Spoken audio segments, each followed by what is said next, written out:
conformado por Derlis Orani López, Lady Sigri Marín y Mauricio Martínez. Los invitamos a observar el presente video que tiene como objetivo demostrar las relaciones entre el aprendizaje y sus bases biológicas, como estrategia para conocer el desarrollo del cerebro en los seres humanos. La neuroeducación da las bases a los diferentes enfoques pedagógicos sobre la instrucción de los estudiantes en formación, para que ellos puedan desarrollar las capacidades mentales y puedan así resolver los problemas de su contexto. Para iniciar, vamos a definir entonces qué es el aprendizaje. El aprendizaje es un proceso de cambios en la conducta que pueden ser o no permanentes. Entonces, en el aprendizaje influyen varios factores, como la experiencia, los factores biológicos, los psicológicos, los culturales, los sociales y los históricos. Entonces, Jensen y Wolfe, citado por Chung, nos dicen que el aprendizaje es un cambio en la receptividad de las células provocado por las conexiones neuronales, lo que se produce como la sinapsis.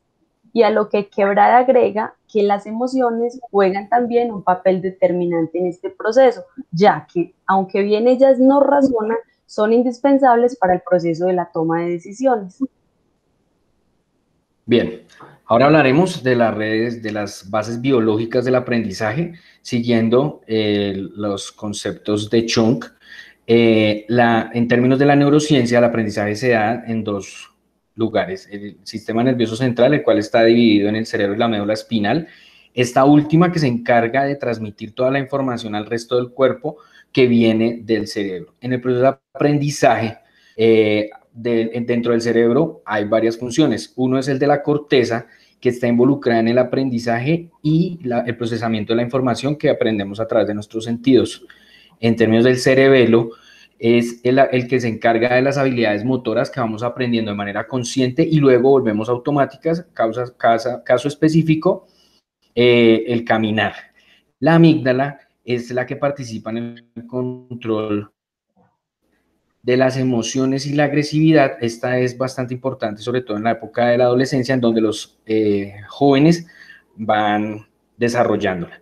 El hipocampo, que es el responsable de la memoria a corto plazo, el cuerpo calloso, que es el que conocemos como hemisferio derecho e hemisferio izquierdo, los lóbulos, los occipitales y parietales, que participan en el proceso de información visual.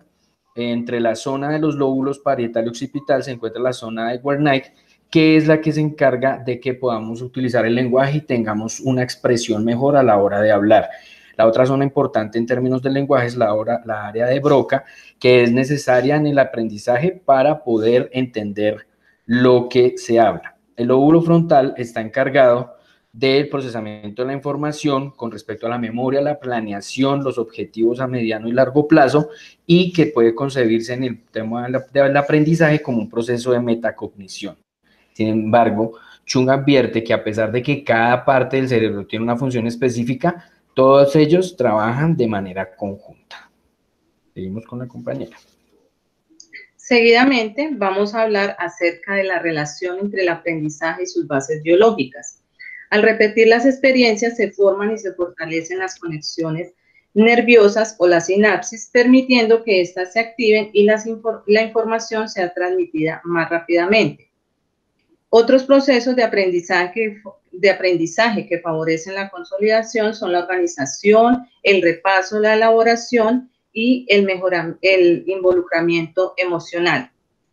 En el ejemplo 1 tenemos el caso de María y sus dos hijos, Santiago y Felipe, de 5 y 15 años respectivamente. Ellos se encuentran un día domingo en su casa explorando en el computador algunos juegos para entretenerse. En el niño, el aprendizaje se da a través de las motivaciones que recibe de las animaciones, los audios y los elementos propios de la multimedia. El cerebro del niño hacia los 5 años continúa creando sinapsis y lo hará durante todo su desarrollo. Ya se ha adoptado el lenguaje y se progresa en las habilidades motoras, sensoriales y auditivas. En el adolescente, el aprendizaje se da en el adiestramiento de sus habilidades. Para Chung, en el cerebro del adolescente ocurren varios cambios estructurales, como la maduración en los lóbulos frontales, que son los responsables del razonamiento abstracto, y de la solución de problemas. Los lóbulos parietales aumentan de tamaño, la corteza prefrontal, que es encargada del juicio y de los impulsos, madura lentamente y las células del cerebro se engrosan y se reorganiza la sinapsis. Por esto esta es una etapa fundamental en el aprendizaje. El adulto tiene mayor nivel de concentración para aprender, experimenta la emoción de asumir retos y, tras lograrlo, eleva su autoestima. El cerebro del adulto continúa cambiando estructuralmente, pero sigue teniendo en cuenta el beneficio de los ambientes estimulantes y las emociones en la toma de decisiones. Continuamos con el segundo ejemplo. Bueno, ahora vamos a ver el aprendizaje en un contexto social. En este caso es una caminata ecológica. Entonces, el niño aprende a través de la observación, aprende a través del cuerpo por donde percibe las sensaciones. Utiliza principalmente los ojos, el oído y el tacto. Y es muy importante la motivación que el niño tenga en este momento. El aprendizaje ahora en el adolescente se da de igual manera que en el niño, solo que en esta época hay que tener mucho cuidado porque ocurren cambios en los neurotransmisores, especialmente en la dopamina, por lo que el alcohol y las drogas se hacen más excitantes en esta etapa. Entonces, los adultos que estén a cargo de la instrucción de los jóvenes deben dar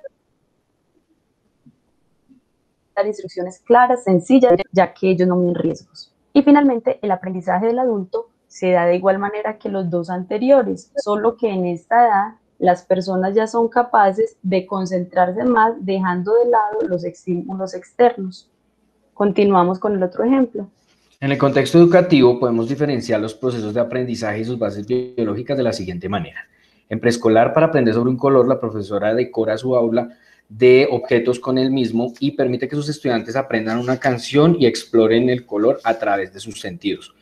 Sumado a ella, la docente se enfoca en la felicidad de sus estudiantes para que la actividad se dé de manera feliz y la emocionalidad participe en el aprendizaje. Para la primaria, en el proceso de inicio en la lectoescritura, esa es la estrategia del uso del fonema y el grafema, permite la asociación del objeto con la palabra y eso a su vez hace que el estudiante pueda adquirir mayor vocabulario y pueda aumentar sus procesos sinápticos a través de los fonemas.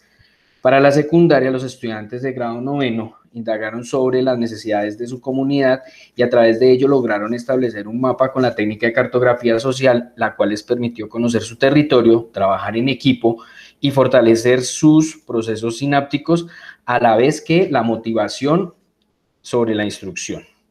En la educación superior, la metodología utilizada se da desde el seminario alemán, que permite a través de argumentos y contraargumentos construir conocimiento y defender argumentos, asisten por encima de nuestros preceptos y permiten tener una mayor opción frente a la argumentación.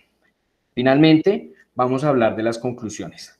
El aprendizaje es un proceso constante en el cual se influyen diversos factores, se da en el cerebro a través de la sinapsis, no se localiza en una sola parte, sino que abarca todo el órgano.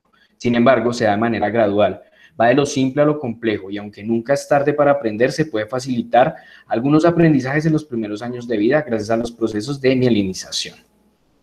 Las teorías del aprendizaje y la investigación del desarrollo del cerebro han permitido reestructurar los enfoques educativos y los métodos en aras de fortalecer en los distintos niveles de la educación formal la dimensión emocional de los estudiantes, permitiendo un desarrollo integral de los sujetos, aunque ello implica una mayor responsabilidad para los docentes. Las experiencias de instrucción y aprendizaje deben ser planeadas y tomando en cuenta las complejidades de los procesos cognitivos a lo largo de las etapas de la vida y ajustándose a las necesidades individuales, teniendo en consideración las actividades que a esto les atraen y que pueden generar un mejor aprendizaje que le permita regular sus pensamientos, sentimientos y acciones para poder lograr sus metas. Hasta aquí el tema y muchísimas gracias por su atención.